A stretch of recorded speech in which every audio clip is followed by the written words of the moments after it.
Sahobalar mana. Madinada Uhud jangi bo'lgan kuni Uhud nasıl odamimiz. yig'i bo'ladi bo'lgan sahobalar. Buni hech kim bo'lmaydi Amir Hamza. Oilasi bo'lmaydi-da. Uylamagan bo'lam sen uchun. Bola chaqasi bilan hech kim yig'lamaydi deb, shunda Payg'ambar alayhisalom xafa bo'ladi-da. Hammaga motam tutilib yig'landi, lekin Asadullohga hech kim yig'lamadi dedi. Xafa bo'lsa 10 ta 20 ta xotin kelib haligi bizdagidek bayt qilib yig'laveradi-da. Keyin bo'ldi, rahmat sizlarga, ko'nglim taskin topdi. Alloh rozi bo'lsin deb ana xotinlarga ruxsat beradi.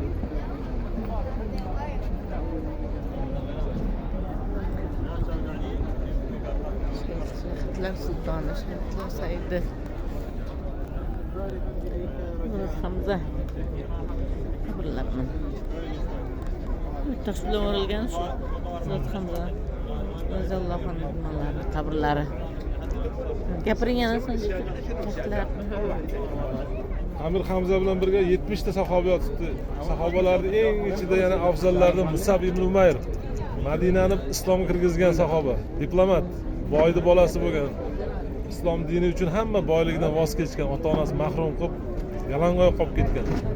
Madinani, Makkani eng boy sahobalarning bolalari, eng qimmat atirlar sepib yurgan, qizlar orzu qilgan yigit islomga kirib kambag'al bo'lib qoladi. Rasulullohning oldida hamma vazifalarni bajarib, Rasululloh kelishidan oldin Madinaga kelib, butun Madinani tili bilan, diplomatiyasi bilan islomga kirgizib yuboradi. Buyuk Musab ibn Umayr degan sahoba ashura ko'milganda Musab ibn Umayrni kafan topisha olmaydi.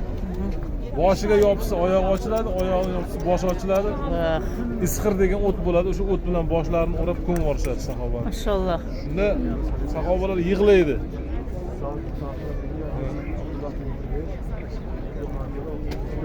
Musab qanaqa inson bo'lgan deydi. Musab boy edi. Endi oxirini qaranglar, oxirat uchun kafanlik ham topilmayapti Musabga deydi. Maşallah.